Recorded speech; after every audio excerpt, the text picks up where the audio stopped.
Hello guys, and welcome to Rush Duck Garage. Hey, today we're working on our 2015 Dodge Hellcat. I picked up this Hellcat at an auction down in Medford, Oregon. I'd gone down to the Krazy Kelly Go Prep race in Medford and went to an auction and bought this Hellcat. This Hellcat was non-op. And when I say non-op, that means it didn't run or operate. What I found is it had a bad battery and the clutch was bad. And when I say the clutch was bad, it wouldn't release. So when you try to put the car in first gear or reverse, it wouldn't go. It would just grind. Especially reverse, you could force it into first gear, but it obviously was not good on the synchros and the transmission. So anyways, I bought the car, was able to drive it. I drove it home from Medford, about a 5-hour drive to my house, and everything worked fine. Except for, like say, when you'd stop and try to put it in first gear or reverse, it would grind. So I got it home, pulled the transmission out of it, and found that it had a McLeod dual disc clutch in it. And the car had the previous owner's name on it. He was an Instagrammer, and was able to get a hold of him and find out what he had done to the car. And he put this twin disc clutch in there about 5,000 miles ago, and it never did really work right, and it just got to the point where you couldn't put it in gear. And so he sold it on the internet to the Lithia Driveway program, which is a program on the internet where you enter your information on your car, send them some pictures, a few things there, they make you an offer on the car. So basically they bought the car without looking at it. Not sure that he disclosed the train or the clutch issue, but whatever, that's his business. But they paid him $46,000 for the car, and then they had shop time and transport costs and various other things. Well, I paid considerably less than that for this car. The car has 33,000 miles on it and is in very nice condition. It did have a broken door release handle on the inside that I'll show you in a little bit here. But I'm going to talk about the clutch, and I'll show you what I found with the dual disc clutch on this car. So the car had this McLeod dual disc clutch here. So you have your pressure plate, your clutch cover, it's known as. And then you have your first disc, which obviously goes here, like this. And then you have a floater plate that goes here. And then your secondary plate. And then this all goes over here to the flywheel here. And you see the studs here, there's shims all the way around here, and spacers and whatnot. So, in my opinion, there's a lot of room for error on the way that these clutches are set up, and I'm not sure that this one was set up properly in the beginning. But you see the disc also. This disc here had worn fairly evenly, but again, it only had 5,000 miles on it. A lot of heat built up here. And I mean, I'm not sure the driver, how good he was or experienced he was with a manual trans at 700 horsepower and what he was up to, but obviously hard on the clutch. And then the friction here appears to be a ceramic type clutch, is virtually all gone. There, and then cover here like so. But these spacers go in here, and then you have nuts here, and then here, and there's a lot of room for adjustment. And I just feel that it was never correct from the get-go, which created a problem. And also this car I found had an aluminum flywheel in it. So I decided to go back to the Mopar OE clutch in the car. I had a Challenger before with a manual trans.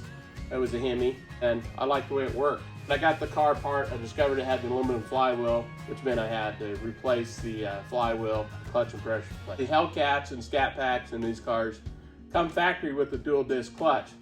But anyways, very simple install, no adjustment required, and I've installed that in the car, and it works very good. So I have completed the clutch install on the car, and I haven't actually taken it out and drove it down the highway yet, but I did start it here on the stands and was able to shift it in and out of reverse and first gear with no problem. So I don't think we'll have any issues as soon as I test drive the car here. But I am doing some other maintenance on the car while I have it in the shop here. The car also equipped with a first short throw shifter, and I also replaced the inside door release that was broken in the car here.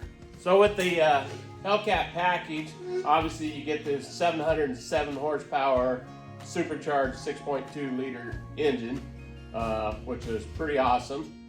But it also comes with these huge Brembo brakes on it, and I'm just amazed at the braking abilities of these cars. You know, if you read about them in the magazines and some of the video articles and stuff, they don't brag on them on how they handle and drive. But I'm gonna tell you what, pretty awesome to me. I'm used to driving some of the old stuff, you know, the old 8-inch drums, 10-inch drums back in the day, whatnot. But it also appears to have built-in shocks on it, whatnot. And I've taken a wash mitt and cleaned up on the inside of here, on the wheel wells and the frame stuff. This car was originally out of the Seattle area. I don't think it's ever really seen much winter driving. It's just a very clean car underneath, front to rear. The color of the car is sublime green. It does have some pearl in the paint. Probably really can't see it in the video there, but it is really a neat color. It's one of the most sought after colors in the Hellcats, surprisingly. I do like it. A friend of mine has a Scatpack in this color, and I really liked his Scatpack, and then ended up with this one here. This car being a 2015 in the sublime green, I wouldn't have thought that they would have carried this color forward all these years, but it's been a very popular color, and you still can get it for the last year made of the Hellcat. The car came equipped with a Harman Kardon stereo that really rocks. The SRT performance pages, there's so much stuff in there, I haven't even scratched the surface on it. There's timers, there's gauges, there's G-force, there's engine performance pages, tells you the horsepower, the torque, the boost pressure. Here you can see the G forces, side to side, front to rear. Here you can record your quarter mile time, your 60 foot, 100 foot, all those things, current, and you can save the best ones. The launch control, launch mode there on that page. All the different track setup, race options, valet, various track settings, sport, custom, default, and all those things. There's just so much stuff in the performance pages, I just can't tell you all about it. Well, that's it for today's video. We're gonna get the car finished up, down on the ground, take it out, and do some test runs in an upcoming video, and we'll share that with you. I'll show you the performance of the Hellcat. These cars are amazing, they really are. I don't know how long I'll keep the car. I bought it just because it was a great buy at the auction.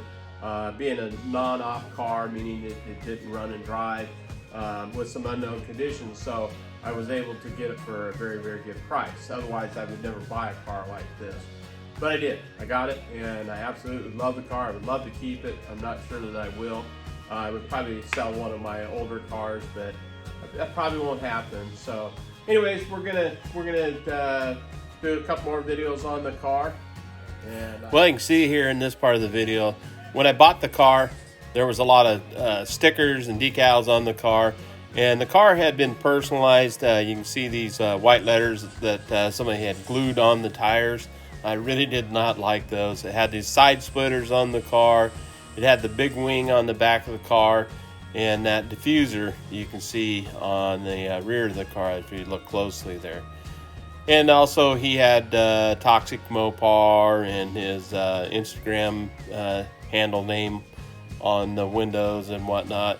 The car also wasn't really clean, so I spent a lot of time cleaning the car and depersonalize is what I call it. So I hope you enjoy the video, and if you would please hit that like, share, and subscribe button, and that would really help us out. And we'll catch you next time at Rusty Duck Garage.